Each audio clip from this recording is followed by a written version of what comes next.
The blood on Grace Fairchild's hands refused to wash away no matter how hard she scrubbed at the pump behind the boarding house. And the women of Kelton, Utah, gathered like vultures on the opposite side of the dusty street, their voices carrying clear as church bells across the summer afternoon in 1882. Grace kept her head down, her dark hair falling forward to hide the bruise yellowing along her jaw, but their words found her anyway, sharp and cutting as broken glass. She killed him in cold blood, they say. What kind of woman shoots her own husband? Always knew there was something wrong with that one. Grace's fingers trembled as she worked the pump handle again, watching the water run red, then pink, then finally clear over her slim hands. She had shot Thomas Fairchild 3 days ago in the bedroom of their small house at the edge of town, and the marshal had not yet decided whether to arrest her or call it justified. The bruises Thomas had left on her body told one story, but the town seemed determined to write another. "Murderer," someone whispered, just loud enough to carry. Grace flinched, her shoulders drawing up tight around her ears. She was 22 years old and suddenly alone in a world that had no use for women without husbands, especially women who had buried theirs with a bullet. The boarding house had taken her in only because Mrs. Henderson owed Grace's late mother a debt, but even that charity was wearing thin. Grace could feel it in the way the other boarders avoided her eyes at meals, in how conversation died when she entered a room. "Shame on all of you." The voice cut through the whispers like a knife through cotton, deep and cold and absolutely certain. Grace looked up to find a man standing in the middle of the street, his broad shoulders blocking the afternoon sun so his shadow fell long across the dusty ground. He was tall, well over 6 feet, with dark hair that curled slightly at his collar and eyes the color of storm clouds. He wore a black hat pushed back on his head, dusty trail clothes, and a gun belt that sat low on his hips with the easy familiarity of someone who knew how to use it. The man was looking at the cluster of women with an expression that could have frozen whiskey in July. His jaw was set hard, a muscle working in his cheek, and his hands hung loose at his sides in a way that suggested coiled violence held barely in check. Grace had never seen him before in her life. "That woman can hear every word coming out of your mouths," he continued, his voice carrying the rough edge of someone who spent more time with horses than people. "You want to gossip about her tragedy, you do it where she cannot hear you, or you answer to me." Martha Hendricks, the banker's wife, drew herself up indignantly. "And who are you to tell us what we can and cannot say?" "Dalton Greer," the man said flatly. "I just bought the Triple Creek Ranch from Samuel Morrison's widow. That makes me your neighbor, and it makes me tired of hearing grown women act like schoolyard children." His eyes swept across the group, cold and uncompromising. "Go home." For a moment, no one moved. Then Martha sniffed, gathered her skirts, and turned away with a huff. The other women followed like sheep, their whispers starting up again but quieter now, directed at the stranger instead of at Grace. Dalton Greer watched them go with narrowed eyes, then turned his attention to Grace. She froze under his gaze, her wet hands dripping onto the dry earth. Up close, she could see the lines at the corners of his eyes, the weathered tan of someone who lived outdoors, the faint scar that ran through his left eyebrow. He was perhaps 30 years old, give or take a year, and he was looking at her with something that might have been concern softening the hard lines of his face.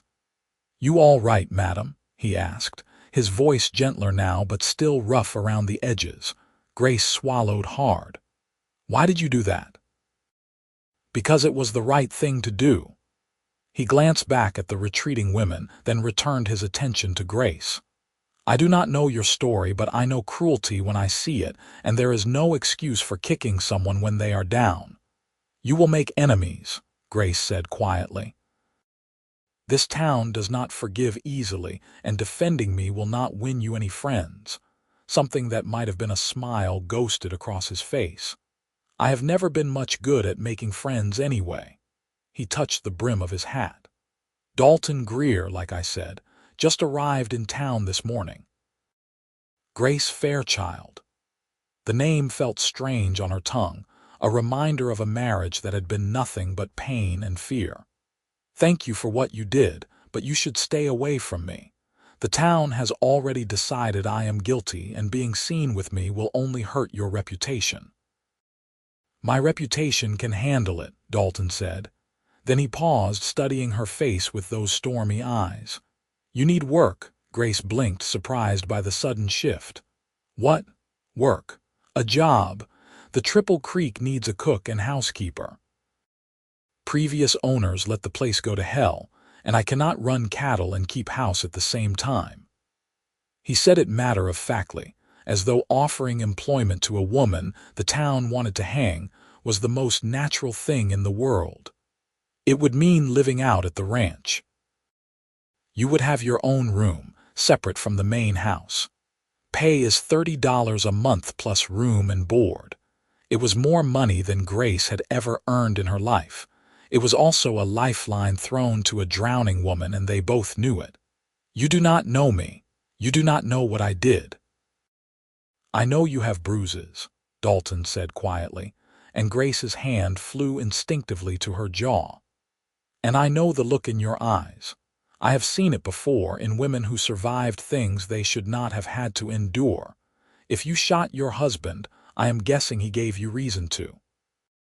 He paused, then added, but if you would rather stay in town and face their judgment, that is your choice. The offer stands either way. Grace looked down at her hands, still damp from the pump. She thought about the cold stares in the boarding house, the whispers that followed her everywhere, the way Marshall Perkins had told her not to leave town while he decided her fate. She thought about Thomas's fists, his rage, the night she had finally grabbed his pistol from the bedside table because she knew with absolute certainty that if she did not shoot him first, he would kill her. When would you need me to start? She asked softly. Today, if you are willing. I have a wagon outside the general store. We can collect your things and be at the ranch before dark. Grace looked up at this stranger who had appeared out of nowhere to defend her. This man with cold eyes and a quick gun who somehow saw past the whispers to the truth beneath. All right, she said. Yes, I will take the job. Dalton nodded once, satisfied. Good, get your belongings. I will wait by the wagon. Grace hurried inside the boarding house, her heart pounding. Mrs. Henderson stood in the hallway, her arms crossed and her expression sour. Going somewhere. I have a job, Grace said, gathering her courage. At the Triple Creek Ranch. I will be leaving today. With that man. Grace, you do not know anything about him. He could be worse than Thomas ever was. He could be, Grace agreed, but at least he defended me when no one else would. And staying here is killing me slowly anyway. She moved past Mrs. Henderson toward the narrow stairs. Thank you for taking me in. I know you did not want to. She packed quickly, everything she owned fitting into a single worn carpetbag. She had nothing of value, no jewelry or fine dresses, just practical clothing and a few personal items that had belonged to her mother. As she descended the stairs for the last time, she saw Mrs. Henderson watching from the parlor doorway. Be careful, the older woman said, and for the first time, Grace heard something almost like concern in her voice. I will be, Grace promised, and stepped out into the afternoon sun. Dalton was waiting by a sturdy wagon hitched to 2 bay horses, loading supplies into the back. He took Grace's bag without comment and settled it among the crates and parcels, then offered his hand to help her up onto the bench seat. His palm was calloused and warm, his grip strong but careful, and Grace felt a strange flutter in her chest as she settled onto the worn wood. Dalton climbed up beside her and took the reins, clucking softly to the horses. The wagon lurched into motion, and Grace watched Kelton fall away behind them, the dusty main street and judgmental faces fading into the distance. She had lived in that town her whole life, and leaving it felt like stepping off a cliff into empty air. "How far is the ranch?" she asked, needing to break the silence. "About 8 miles northwest. It sits in a valley between two ridges with a creek running through it." Dalton kept his eyes on the road, his hands steady on the reins. "The house needs work. Samuel Morrison was a good rancher but a poor carpenter, and his wife did not have the money to fix things up after he passed. But the bones are solid and the land is good. What made you buy it?" "I was tired of drifting." He glanced at her briefly, then back at the horses. "Spent the last 10 years working other people's ranches, saving every penny. Figured it was time to put down roots somewhere." A pause. "What about you? You from Kelton originally, born there," Grace said. "My mother ran a boarding house before Mrs. Henderson. She died 5 years ago and I married Thomas 6 months later." The words came out flat, emotionless. "I thought he was kind. He was kind at first, but after the wedding he changed. Or maybe he just stopped pretending." Dalton's jaw tightened. "How long?" "4 years," Grace whispered. 4 years of walking on eggshells, of trying to be perfect so he would not get angry, but he always found a reason. "The dinner was too cold or too hot. I spoke too much or not enough. I looked at someone wrong." She touched her jaw again, a reflexive gesture. 3 nights ago, he came home drunk and mean. He had lost money in a card game and he blamed me. He said it was my fault for being a burden, for existing. He said he was going to beat the cost of me out of my hide. "So you shot him," Dalton said quietly. "So I shot him," Grace confirmed. "The pistol was on the bedside table. I grabbed it and I pulled the trigger and he looked so surprised, like he could not believe I would finally fight back." She was trembling now, the memories washing over her. "He fell and there was so much blood, and I just stood there until the neighbors came because they heard the shot. The marshal asked me what happened and I told him the truth. But the town thinks I am a murderer anyway." "The town is wrong," Dalton said firmly. "What you did was survive. No one has the right to judge you for that." Grace looked at him, really looked at him, taking in the hard set of his shoulders and the conviction in his voice. "You sound very certain." "I had a sister," Dalton said, and his voice went rough. "Rebecca. She married young, at 17, to a man named Charles Wright. He seemed respectable, owned a dry goods store in Abilene, Kansas. But after the wedding, he started hitting her. She wrote to me about it, begging for help, but I was working a ranch in Colorado, and by the time I got her letter and traveled to Abilene, she was dead. He had beaten her so badly she never woke up." Grace gasped softly, her hand going to her throat. "The law called it an accident," Dalton continued, his knuckles white on the reins. "Said Charles claimed she fell down the stairs. Everyone knew the truth, but no one wanted to speak against him. He was respectable, you see, a business owner, and Rebecca was just a woman." His voice was bitter. "I wanted to kill him. I wanted it so badly I could taste it, but I knew if I did, they would hang me, and Rebecca would not have wanted that. So I left town and swore that if I ever saw another woman being hurt, I would do something about it." "I am sorry," Grace said softly. "About your sister." "So am I." Dalton was quiet for a moment, then added, "But that is why I stopped those women in town from talking about you, and that is why I offered you work. You deserve a chance to start over, away from people who do not understand." They rode in silence after that, the wagon creaking and swaying over the rutted road. The land around them was dry and golden with late summer grass, dotted with sagebrush and juniper trees. Mountains rose in the distance, their peaks purple against the blue sky. It was beautiful in a harsh, unforgiving way, and Grace felt something in her chest loosen slightly as they left civilization behind. The Triple Creek Ranch appeared as they crested a low rise, spread out in a valley below them just as Dalton had described. The house was a simple two-story structure built of weathered wood, with a covered porch across the front and a stone chimney at one end. There was a barn, a corral, and several outbuildings in various states of repair. The creek Dalton had mentioned ran silver through the valley, lined with cottonwood trees that provided the only real shade for miles. "It is not much," Dalton said as they descended toward the house, "but it is mine. Ours now, I suppose." Grace felt her throat tighten at the casual ours, at the implication that she belonged here. "It is beautiful," she said honestly. Dalton helped her down from the wagon, and Grace took a moment to steady herself before following him toward the house. The porch steps creaked under her weight, and the front door stuck in its frame before swinging open to reveal a large main room with a stone fireplace, rough furniture, and a thick layer of dust over everything. "Like I said, it needs work," Dalton said, looking around with a critical eye. "Kitchen is through there, bedrooms upstairs. The separate room I mentioned for you is actually attached to the back of the house. It used to be a storage room, but Morrison's wife fixed it up for her mother to stay in before the old woman passed.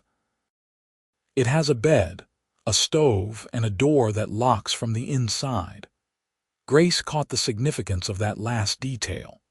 "Thank you," she said quietly. Dalton nodded, then carried her carpetbag through the house and outside again to a door at the rear.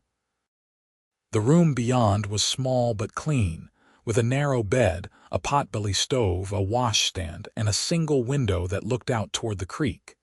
It was more privacy than Grace had had in years, and she felt tears prick her eyes.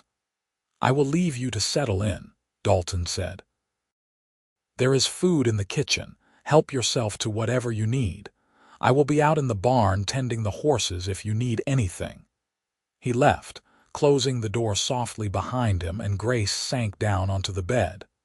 For the first time in days, weeks, maybe even years, she was alone and safe. No one was going to hurt her here. No one was whispering about her where she could hear. The relief was so overwhelming it hurt, and Grace put her face in her hands and cried until she had no tears left. When she finally emerged from her room, the sun was low on the horizon, and the valley was painted in shades of gold and amber. Grace washed her face at the pump outside, then went into the kitchen to see what she had to work with. There were basics: flour, salt, bacon, beans, coffee, and some vegetables that looked like they had come from a kitchen garden behind the house. It was enough. Grace built up the fire in the cast iron stove and set about making dinner. It felt good to have her hands busy, to do something normal and domestic that had nothing to do with death or judgment. She made biscuits and fried bacon and beans, and she was just setting the table when Dalton came in through the back door, his hat in his hands and his hair mussed from the wind. "Something smells good," he said, surprised. "I told you I could cook," Grace said, gesturing toward the table. "I hope you are hungry." They sat down together in the fading light, and Grace watched as Dalton took his first bite of biscuit and closed his eyes with something like reverence. "Lord, that is good. I have been living on jerky and hardtack for weeks." "Then you hired the right person," Grace said, and was surprised to find herself almost smiling. They ate in comfortable silence, and afterward, Dalton insisted on helping her wash up despite Grace's protests that it was her job. "I am not some fancy gentleman who sits around while others work," he said firmly. "We both live here, we both contribute." It was so different from life with Thomas, who had expected to be waited on hand and foot, that Grace had to blink back fresh tears. Dalton saw and frowned. "Did I say something wrong?" "No," Grace said quickly. "No, you said something very right. I am just not used to it." His expression softened. "You will get used to it here, I promise." Over the following days, Grace fell into a routine at the Triple Creek Ranch. She rose early to make breakfast, then spent her mornings cleaning the house room by room, scrubbing away years of neglect. Dalton worked outside from dawn to dusk, repairing fences, checking the small herd of cattle Morrison had left, and beginning the endless task of preparing the ranch for winter. They came together for meals, and slowly, Grace began to relax in his presence. Dalton was a man of few words, but everything he said carried weight. He did not make idle conversation or fill silence just for the sake of hearing his own voice. When he spoke, it was with purpose, and when he listened, he gave his full attention. Grace found herself telling him things she had never told anyone, about her mother in the boarding house, about her dreams of traveling beyond Utah, about the books she loved to read when she could get her hands on them. "What kind of books?" Dalton asked one evening as they sat on the porch watching the stars come out. "Everything," Grace said. "Novels, poetry, histories. My mother taught me to read when I was little, and it was like opening a door to 1,000 different worlds. Thomas hated it. He said reading was a waste of time, that I should focus on my duties as a wife." She wrapped her arms around herself. "He burned my books one day when he was angry, all of them. I cried, and that made him angrier." Dalton was quiet for a long moment. Then he said, "Next time I go into town, I will see about getting you some new books. There is a lending library in the church basement, and the general store sometimes has a few for sale." Grace looked at him, her heart squeezing painfully in her chest. "You do not have to do that." "I know I do not have to, I want to."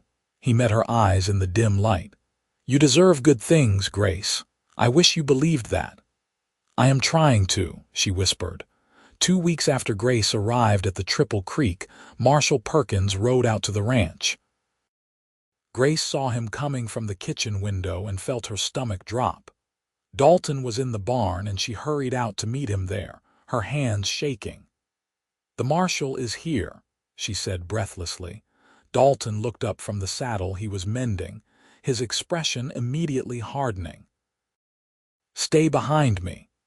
They walked out together to meet Perkins, who was dismounting in the yard. The marshal was an older man with gray in his mustache and a perpetually weary expression. He nodded to Dalton, then turned his attention to Grace. "Miss Fairchild," he said formally, "I came to let you know that I have closed the investigation into your husband's death." The doctor examined his body more thoroughly and found evidence of multiple old injuries, broken ribs that healed poorly, bruising in various stages of healing. Combined with witness statements from neighbors who heard shouting and sounds of violence coming from your house on multiple occasions, I am satisfied that you acted in self-defense. No charges will be filed. Grace felt her knees go weak, and Dalton's hand came up to steady her elbow. "Thank you," she managed. Perkins nodded. "I am sorry for what you endured, madam. I wish someone had spoken up sooner, but folks tend to turn a blind eye to what happens between a husband and wife. That does not make it right." He turned to Dalton. "You are taking good care of her." "She is my employee," Dalton said evenly, "and she will be treated with respect under my roof." "Good." Perkins climbed back on his horse. "Miss Fairchild, you are free to return to town if you wish, or stay here. The choice is yours." "I will stay," Grace said firmly. "There is nothing for me in Kelton." After the marshal left, Grace stood in the yard feeling like the weight of the world had been lifted from her shoulders. She was free, truly free, in a way she had not been since her mother died. She turned to Dalton, whose hand was still at her elbow, and found him watching her with those storm-gray eyes. "Thank you," she said again, "for everything. For defending me, for giving me work, for believing me." "You do not need to thank me for basic human decency," Dalton said gruffly. but there was something soft in his expression that made Grace's breath catch. "I do, though, because you are the only person in this whole territory who showed me any kindness." She took a step closer, emboldened by her freedom and by the way Dalton was looking at her. "Why did you really offer me this job? You could have hired anyone." Dalton was quiet, his hand still warm through the sleeve of her dress. "Finally," he said, "because the moment I saw you at that pump, trying so hard to be invisible while they tore you apart, I knew I could not walk away. You reminded me of Rebecca, yes, but you were also just yourself, strong and scared and surviving. And I thought if I could help you, maybe it would balance the scales somehow for failing my sister." "You did not fail her," Grace said softly. "I know that now, but at the time the guilt was eating me alive." He took a breath.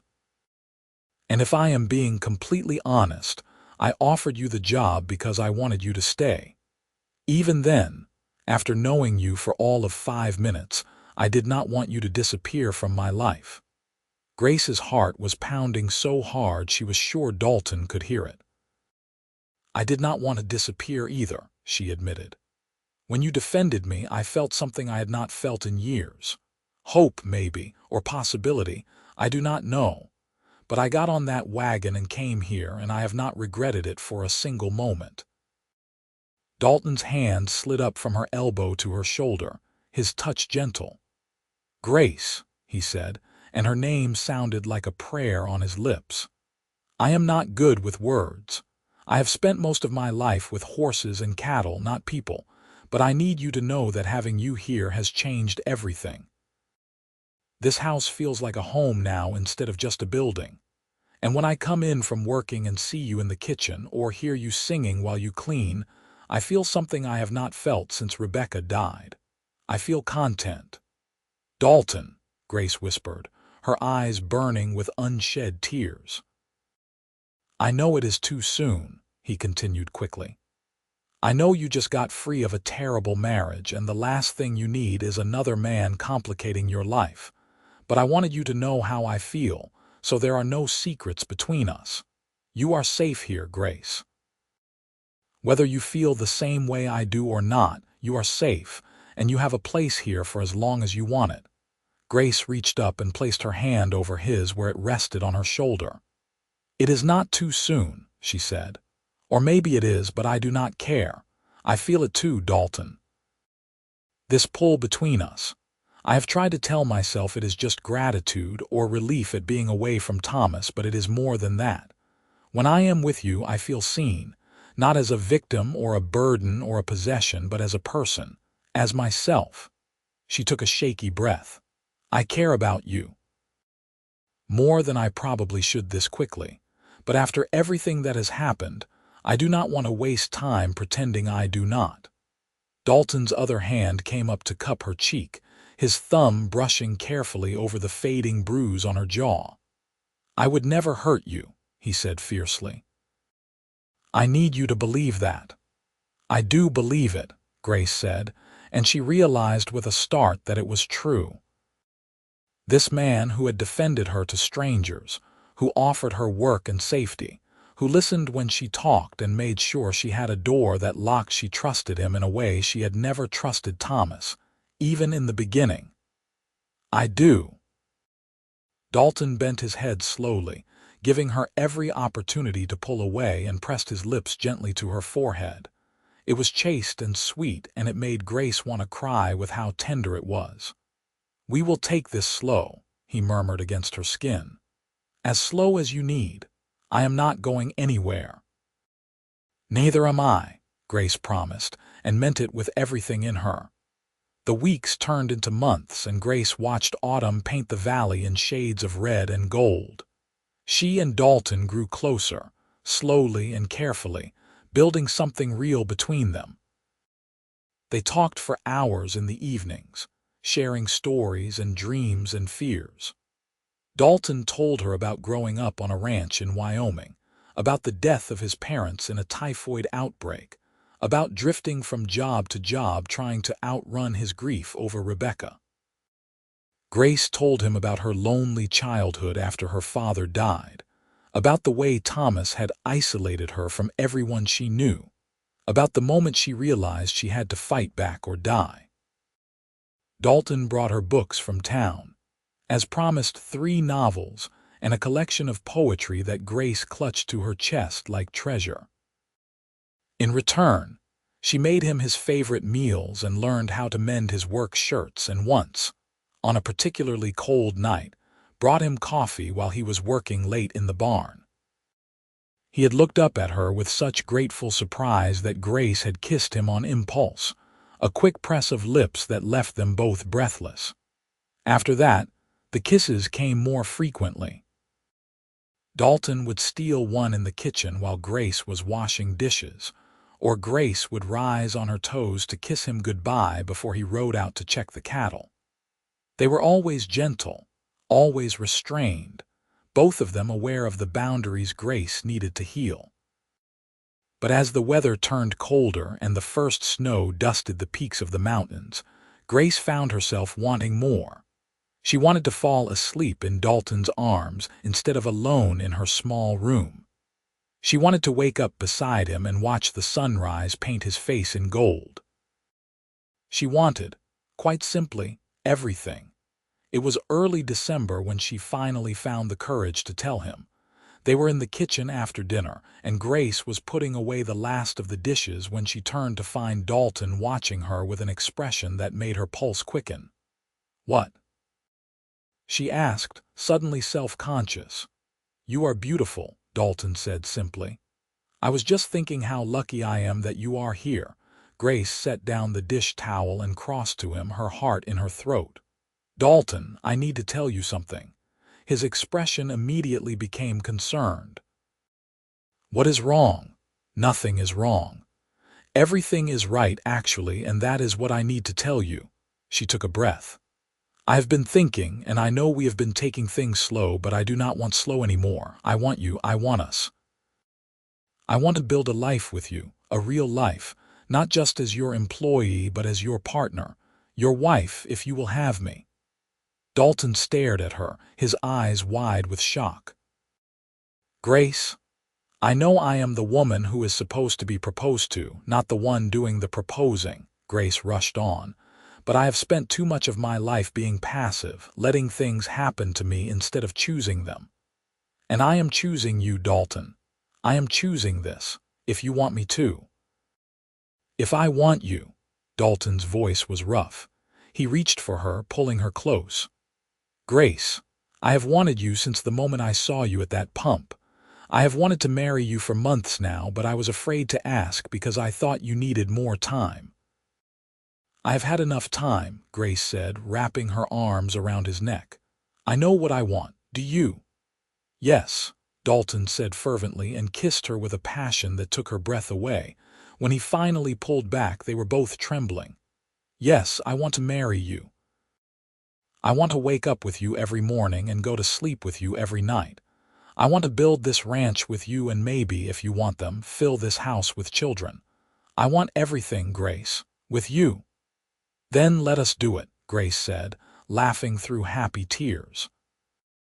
"Let us get married and stop dancing around what we both feel." They rode into Kelton the next day, and Grace felt a fierce satisfaction when she walked into the church on Dalton's arm. The townspeople stared, of course, their whispers starting up again, but Dalton silenced them with a single cold look before approaching Reverend Patterson about performing a marriage. The Reverend, to his credit, did not hesitate. "When would you like the ceremony?" "Today, if possible," Dalton said. "We have waited long enough." Patterson smiled. "Then today it is. Let me get my wife to serve as a witness." They were married in the small church with winter sunlight streaming through the windows, Grace in her best dress and Dalton in a clean shirt he had pressed that morning. There were no guests except for Mrs. Patterson, and Grace was glad of it. This moment was theirs alone, sacred and private. When Dalton slipped a simple gold band on her finger and promised to love and cherish her all the days of his life, Grace felt the last of the fear and pain she had carried for so long finally release its hold on her heart.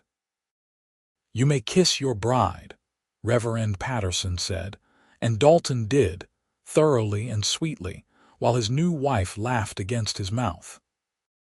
They stopped at the general store on the way out of town to purchase a few supplies, and Grace saw Martha Hendricks watching from across the street, her expression pinched and disapproving. Grace met her eyes steadily, her hand secure in Dalton's, and lifted her chin.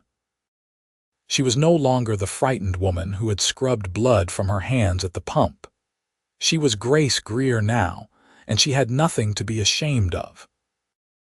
As they drove back to the Triple Creek, the wagon loaded with supplies and Grace's hand tucked into the crook of Dalton's arm, Grace felt truly happy for the first time in years. The ranch appeared in the valley below them, smoke curling from the chimney, and it looked like home. That night, in the privacy of the master bedroom that Grace now shared with her husband, Dalton held her close and kissed her with a reverence that made her ache. "Are you sure about this?" he asked, his voice low. "We can wait if you are not ready." "I am ready," Grace whispered. "I trust you, Dalton. I want this." And so they came together as husband and wife, Dalton patient and gentle, Grace tentative at first but then bold, both of them discovering each other with wonder and joy. It was nothing like the cold, painful encounters Grace had endured with Thomas. This was warm and intimate and right, and when it was over, Grace lay in Dalton's arms feeling whole for the first time in her adult life. "I love you," she said into the darkness, the words coming easily now.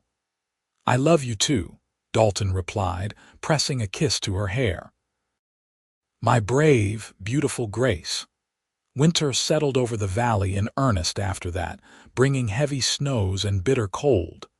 But inside the ranch house, Grace and Dalton were warm.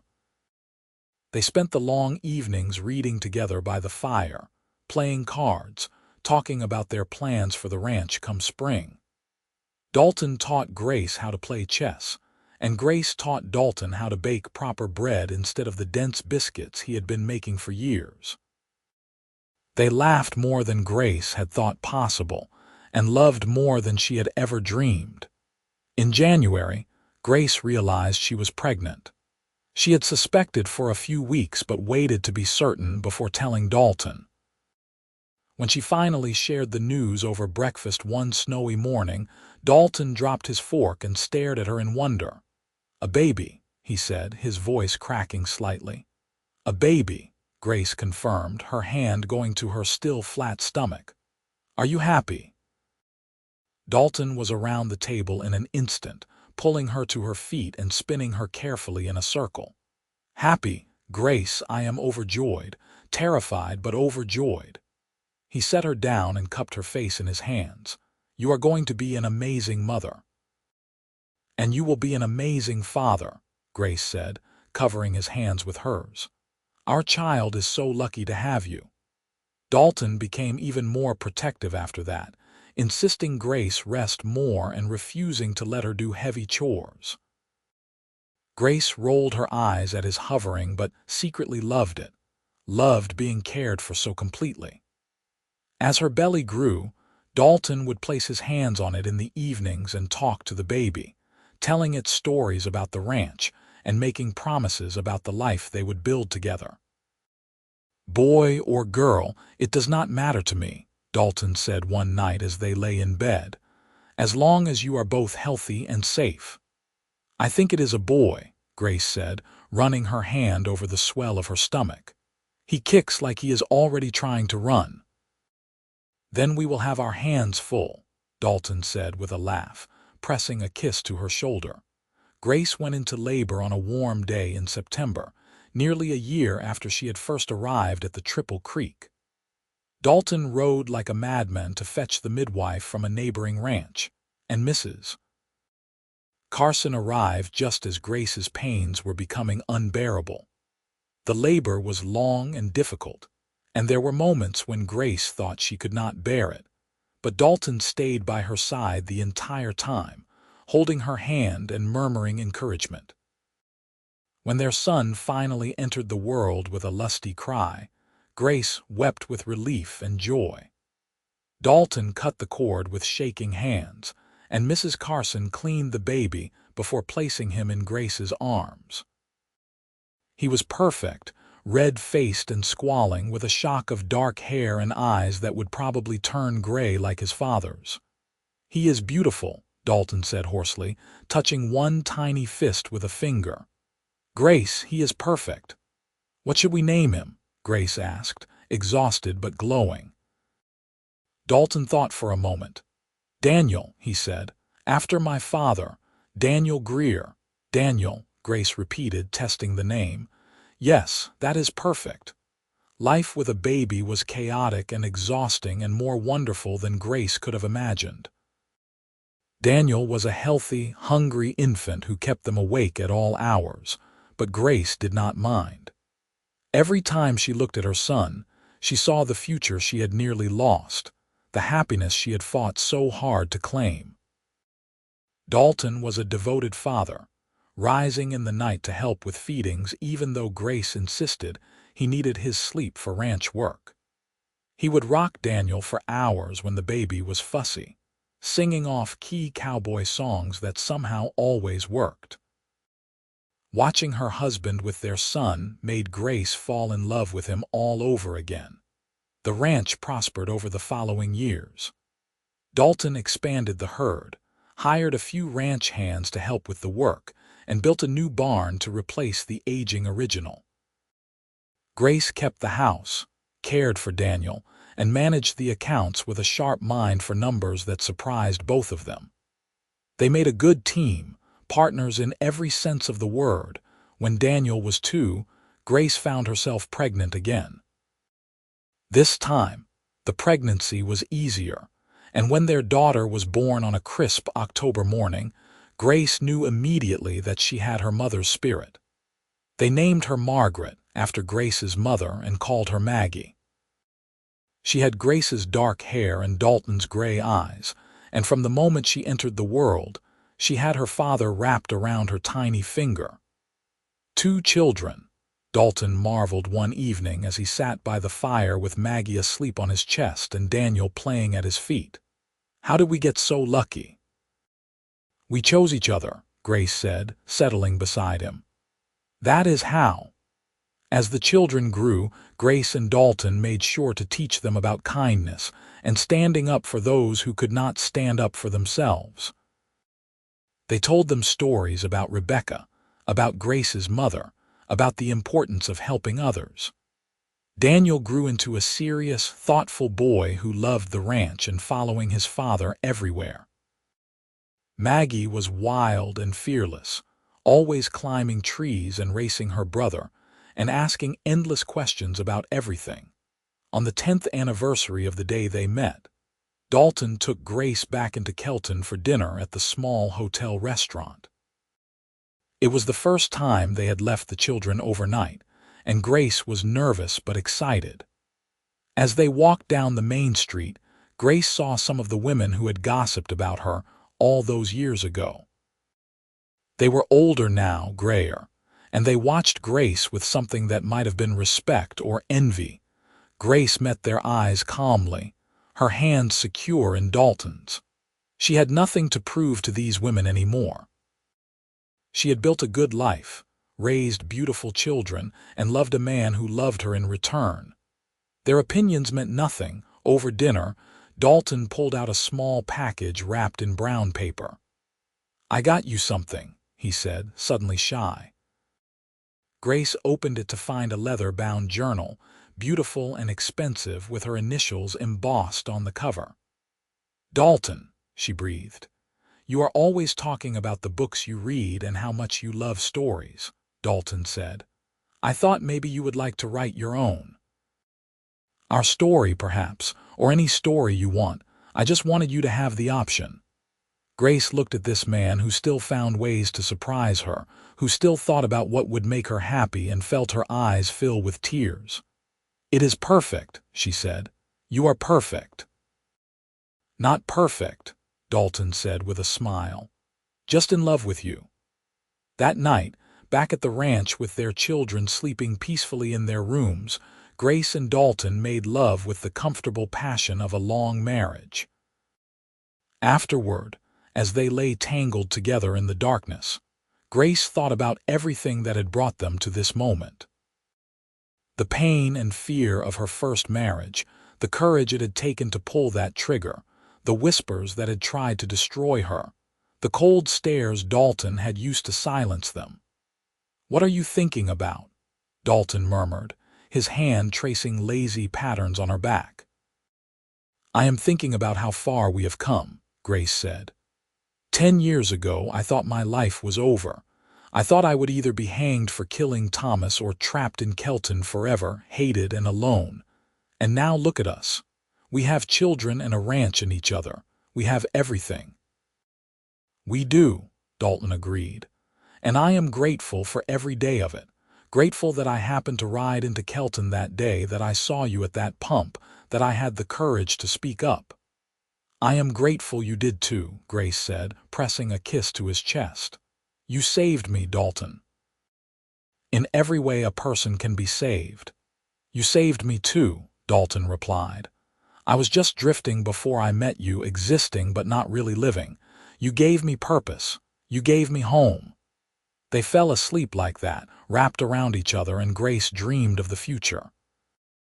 Of watching Daniel and Maggie grow up, of expanding the ranch, of growing old with Dalton by her side. All of it felt possible now, all of it felt real. The years continued to pass in the rhythm of ranch life. There were good years and bad years, wet springs and dry summers, cattle lost to winter storms and foals born in the barn. Through it all, Grace and Dalton remained constant, their love deepening with each passing season. Daniel grew tall and strong, his father's son in every way. At 16, he was already helping run the ranch, and Dalton said with pride that the boy had a natural gift for working with horses. Maggie remained wild and free-spirited, refusing to be confined by the expectations placed on young women. She could ride and rope as well as any of the ranch hands, and Grace encouraged her daughter's independence even when others in town clicked their tongues disapprovingly. "Let them talk," Grace told Maggie one day when the girl came home frustrated after a trip to Kelton. "Their opinions do not define who you are, only you get to decide that." "Is that what you did?" Maggie asked. "When they talked about you after you shot your first husband," Grace was surprised by the direct question. They had told the children the truth about her past, not wanting them to hear distorted versions from others, but Maggie rarely brought it up. "Yes," she said honestly. "I decided that I was not a murderer or a victim. I was a survivor. And I decided to build a new life instead of letting the past define me." "I want to be like you," Maggie said softly, "strong and brave." "You already are," Grace assured her, pulling her daughter into a hug. "You already are." When Daniel was 19, he married a sweet girl named Emma from a neighboring ranch, and Grace watched her son pledge his love with tears in her eyes. She remembered her own wedding to Dalton, simple and perfect, and hoped Daniel and Emma would find the same happiness. They did, and a year later, Grace became a grandmother when Emma gave birth to a daughter they named Sarah. Holding her granddaughter for the first time, Grace thought about the circle of life and how much had changed since that terrible day she had shot Thomas. She had built something beautiful from the ashes of that tragedy, and now that beauty was continuing into the next generation. Dalton, watching Grace with their granddaughter, felt his heart swell with love and pride. His wife had been through hell and emerged stronger, had built a family and a legacy that would endure long after they were gone. He could not have asked for a better partner in life. As they entered their 50s, Dalton and Grace began to slow down, letting Daniel take on more of the ranch responsibilities. They had earned their rest, everyone agreed, and it was time to enjoy the fruits of their labor. They spent their days reading together, gardening, and spoiling their grandchildren. Daniel and Emma had 3 children eventually, and Maggie, who married at 25 to a young veterinarian from Salt Lake City, had 2.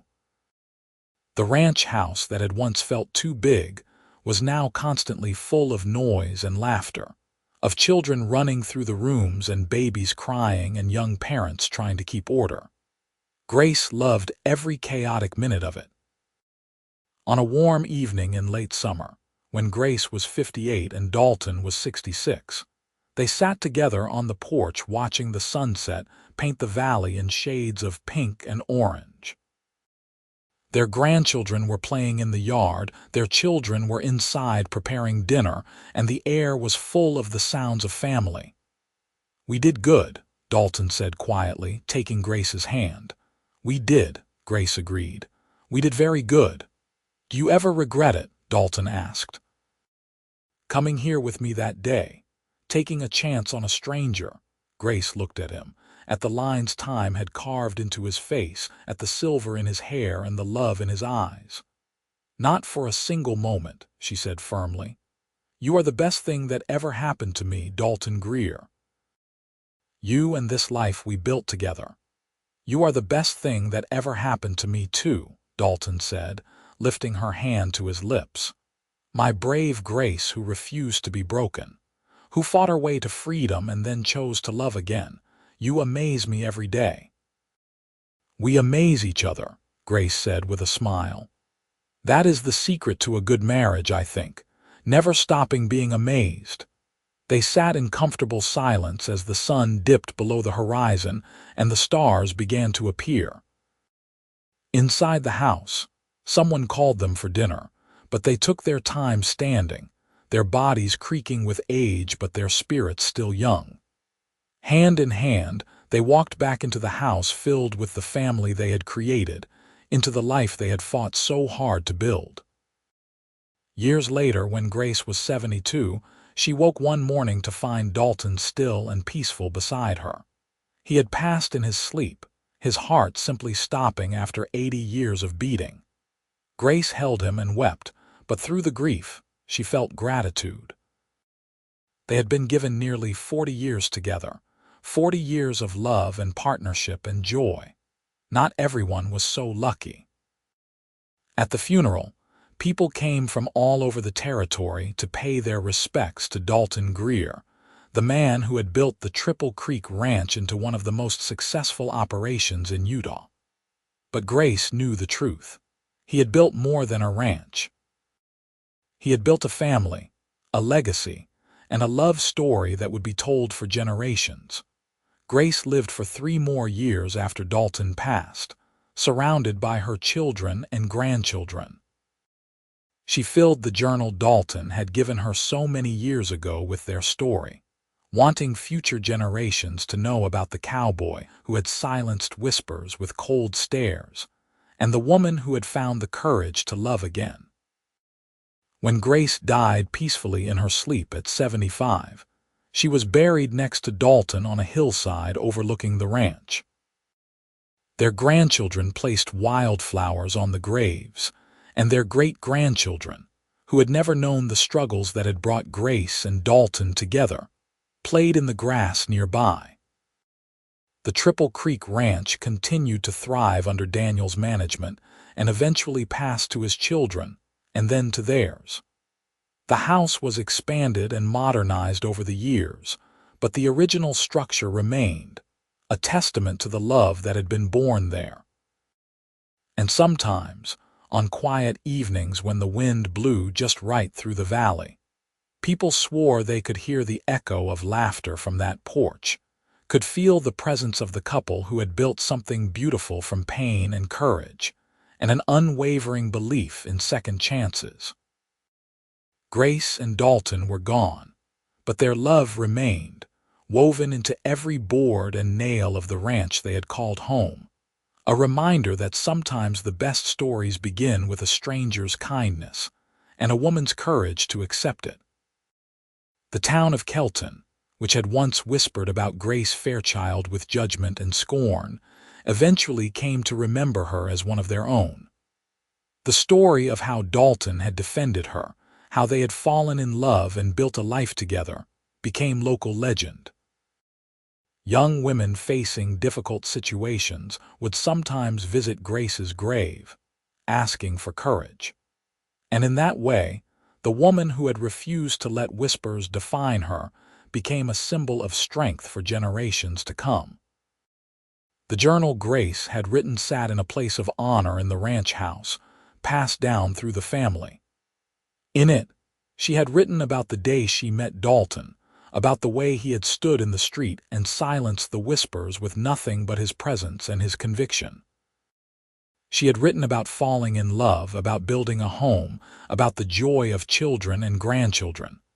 But the final entry, written just weeks before her death, said simply this: "If you are reading this, know that love is always worth the risk.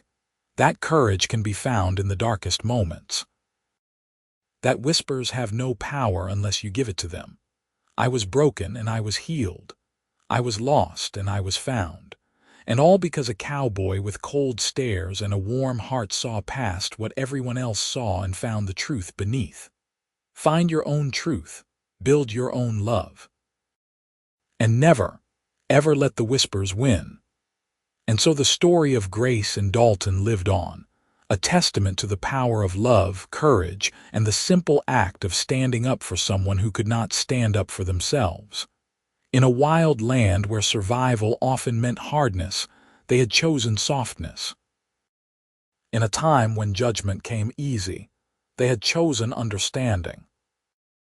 And in doing so, they had created something that would outlast them, both a legacy of love that would echo through the generations, reminding everyone who heard it that sometimes the greatest act of defiance is simply refusing to let others write your story for you.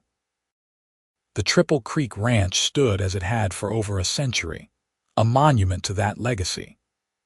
The creek still ran silver through the valley, the mountains still rose purple in the distance, and the land still rolled golden under the summer sun. And if you listened carefully on those quiet evenings, you might hear the whisper of the wind through the cottonwoods, telling the story of a woman who survived and a cowboy who saved her, and the love that bloomed between them like wildflowers in the harsh, beautiful wilderness of the Old West.